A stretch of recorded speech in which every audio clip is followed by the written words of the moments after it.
اگر عمل پہ کوئی اثر ہے تو پھر بند خلوت کدے میں بھی جرم کرتے شرم آئے کہ رسول اللہ کی نگاہوں سے تو کچھ پوشیدہ نہیں ہے۔ پھر ہماری خلوتیں جو ہے وہ پاک ہو جائیں، ہماری جلوتیں پاک ہو جائیں، ہم رسول اللہ کی نگاہوں سے بھی پوشیدہ نہیں رہ سکتے۔ ان کی نگاہیں دوربین بھی دیکھتی ہیں، ہمارے رب کی نگاہیں بھی دیکھتی ہیں، حضور اللہ کی عطا سے دیکھتے ہیں۔ تو جب یہ عقیدے جم جائیں گے، روح میں اتر جائیں گے، تو زندگی میں نظم پیدا ہو جائے گا۔ جہاں کوئی سیکورٹی نہیں پہنچتی، کوئی عقیدہ نہیں پہنچتا، کوئی جو ہے وہ کیمرہ نہیں پہنچتا، وہاں یہ عقیدہ پہنچتا ہے، ان اللہ خبیر بما تعملون، جو تم کرتے ہو تمہارا رب اس سے باخبر ہے۔ اللہ تعالیٰ جل شانہ نے اس شخص کی کہانی کو بیان کیا ہے جو قیامت کے دن جہنم کی طرف جا رہا ہوگا۔ کچھ لوگ اسے پوچھیں گے ما سلککم فی سقر، کہ تم جہنم میں کیوں جا رہے ہو؟ تو وہ جواب میں کہے گا لم نک من المصلین، کہ ہم نماز نہیں پڑھا کرتے تھے۔ آج جہنم میں جانے کا سبب نماز نہ پڑھنا ہے۔ پنجگانہ نماز ہر عاقل بالغ مرد اور عورت پر فرض کی گئی ہے، اور قرآن مجید میں مختلف صیغوں سے 700 سے زائد مرتبہ اس کی تاکید ارشاد فرمائی گئی۔ سینکڑوں احادیث نماز کی تاکید، فضائل، ادا کرنے کی ترغیب اور نہ پڑھنے پر ترہیب میں وارد ہیں۔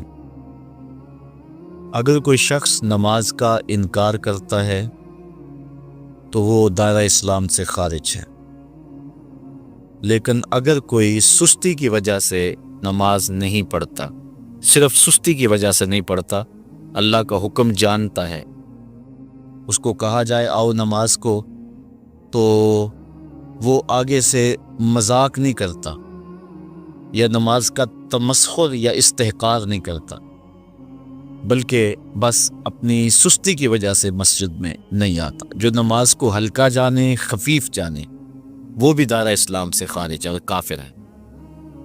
لیکن جو شخص اس کو اللہ کا حکم جانتا ہے اور اس کو پڑھنا اپنے اوپر ضروری سمجھتا ہے، لیکن سستی کی وجہ سے پڑھ نہیں سکتا، تو اس کے بارے میں علماء کی آراء مختلف ہیں۔ حضرت امام اسحاق اور حضرت امام احمد رضی اللہ تعالی عنہما آپ تو فرماتے ہیں کہ ایسا شخص کافر ہے اور اس کو قتل کرنا واجب ہے۔ حضرت امام مالک کا قول ہے کہ، اور امام شافعی کا بھی یہی قول ہے، وہ بھی کہتے ہیں کہ اس کو قتل کیا جائے گا اور بطور حد قتل کیا جائے گا۔ حضرت امام اعظم امام ابو حنیفہ علیہ رحمہ آپ فرماتے ہیں کہ بے نمازی کو قتل نہیں کیا جائے گا، بلکہ اس پر تعزیر نافذ ہوگی۔ یہ حاکم وقت کی ثواب دید پر ہے کہ وہ اس پر کیا سزا دیتا ہے، اور فرمایا اس کو 7 قید کیا جائے گا اور توبہ کے لیے اس کو زور دیا جائے گا۔ اگر وہ توبہ کر لے تو اس کو قید سے باہر نکال لیا جائے گا، ورنہ اس کو قید رکھا جائے گا۔ صحابہ کہتے ہیں کہ ہم کسی عمل کے تارک کو کافر نہیں سمجھتے تھے سوائے نماز کے تارک۔ اور آقا کریم علیہ السلام کا ایک فرمان ہے، من ترک الصلاۃ متعمدا فقد کفر جہارا، جس نے جان بوجھ کے نماز چھوڑی اس نے اعلانیہ کفر کیا۔ امام اعظم امام ابو حنیفہ علیہ رحمہ وہ فرماتے ہیں کہ یہ حدیث محل ترہیب میں ہے، گویا اس نے کافروں والا کام کیا، اس لیے آپ یہ فتویٰ دیتے ہیں کہ اس کو قید کیا جائے گا اور نماز کی پابندی کا زور دیا جائے گا، اور وہ توبہ کرے تو اس کو چھوڑ دیا جائے گا۔ لیکن باقی ائمہ بعض کہتے ہیں اس کو حداً قتل کیا جائے، اور امام اسحاق اور امام احمد کہتے ہیں اس کو قتل کرنا واجب ہے۔ تو بے نمازی جو اللہ کے حکم کی پابندی سستی کی وجہ سے نہیں کرتا، یہ اس کے لیے حکم ہے۔ جو شخص تحقیر کرتا ہے نماز کی، ہلکا جانتا ہے، تمسخر اڑاتا ہے یا اس کا انکار کرتا ہے، تو اس کے بارے میں علماء کے اندر کوئی اختلاف نہیں ہے۔ وہ ائمہ اربعہ کے نزدیک کافر ہے، دارہ اسلام سے خارج ہے، مرتد میں، لیکن سستی کی وجہ سے نماز نہ پڑھنے والا، اس کے بارے میں علماء کا یہ موقف ہے۔ حضرت غوث اعظم الشیخ سید عبد القادر جیلانی علیہ رحمہ آپ فرماتے ہیں کہ بے نمازی کو مسلمانوں کے قبرستان میں دفن نہ کر۔ حضرت سلطان باہو علیہ رحمہ آپ کا قول ہے کہ بے نمازی سے خنزیر بھی پناہ مانگتا ہے۔ حضرت شیخ سعدی شیرازی فرماتے ہیں بے نمازی کو قرض نہ دو، جو اللہ کا قرضہ ادا نہیں کرتا تمہارا قرض کیسے لٹائے گا۔ اب آئیے ہم حضور علیہ السلام کے فرامین دیکھتے ہیں اس حوالے سے۔ حضرت جابر بن عبداللہ انصاری رضی اللہ تعالی عنہ سے مروی ایک روایت جس کو امام ابو داؤد نے روایت کیا، امام نسائی نے روایت کیا، دیگر محدثین نے روایت کیا۔ آقا کریم نے ارشاد فرمایا بین الرجل و بین الکفر ترک الصلاۃ، آدمی اور کفر کے درمیان ترک صلاۃ ہے، یعنی بندہ مومن اور بندہ کافر کے درمیان ترک صلاۃ ہے۔ جو نماز پڑھتا ہے وہ مومن ہے، اور جو نماز نہیں پڑھتا تو وہ کافروں والا کام کرتا ہے، یا دیگر ائمہ کے نزدیک وہ کافر ہے۔ یہ ترہیباً نہیں بلکہ یہ حکم ہے۔ اور حضرت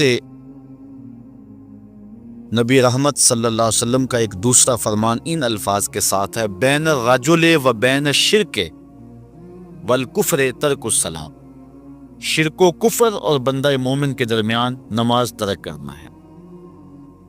حضرت امام ابن ماجہ نے ان الفاظ کے ساتھ روایت کو نقل کیا ہے بین الکفر والایمان ترک الصلاۃ، ایمان اور کفر کے درمیان نماز کا ترک کرنا ہے۔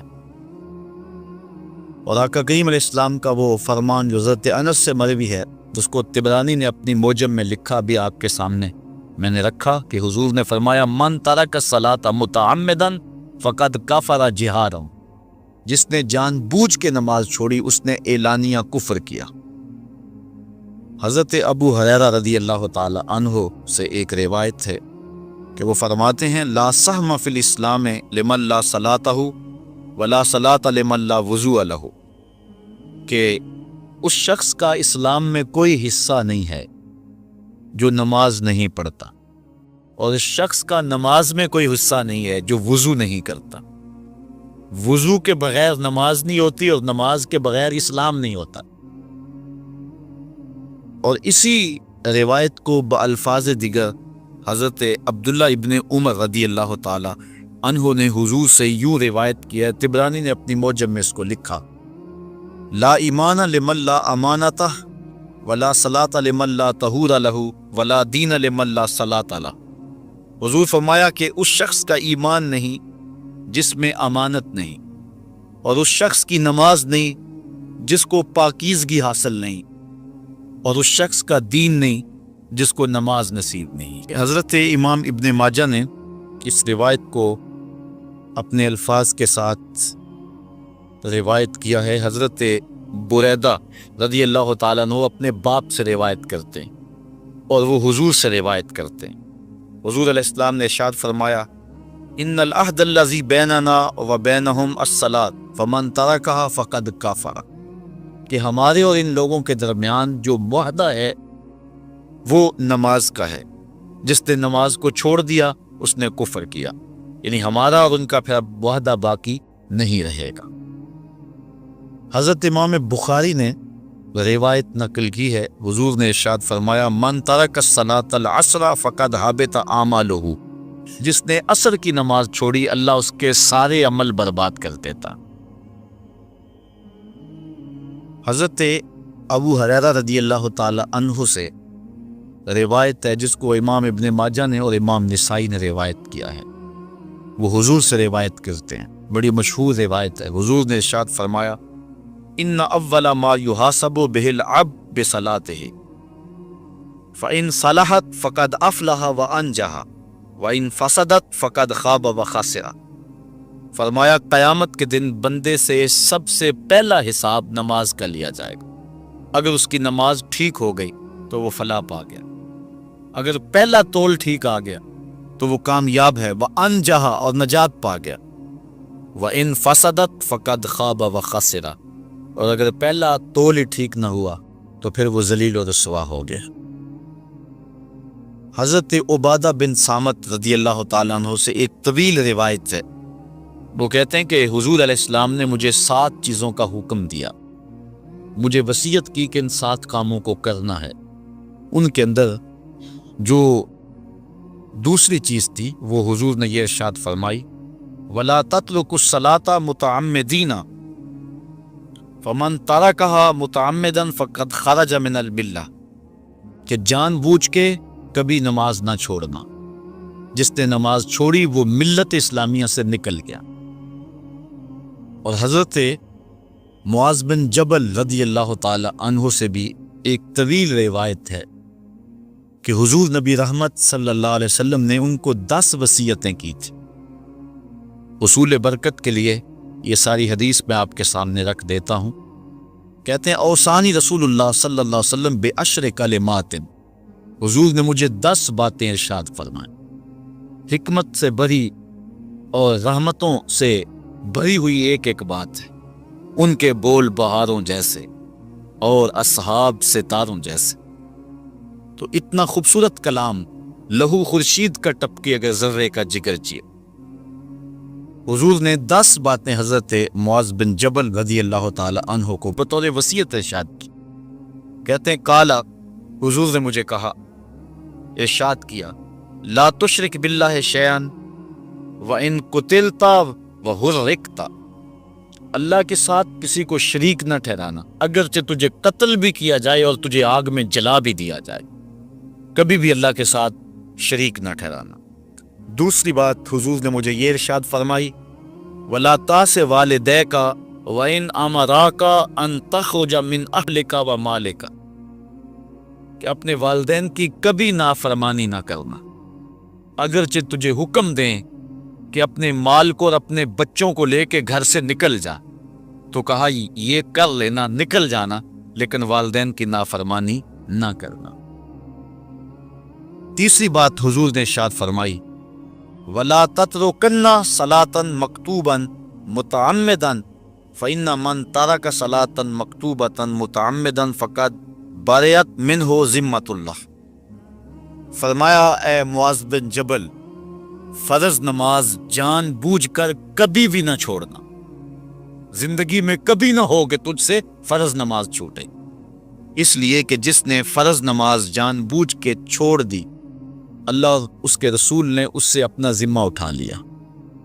اب وہ جدھر مرضی جائے، اللہ نے جو ذمہ لیا ہوا ہے مومن کا، اللہ اٹھا لیتا ہے۔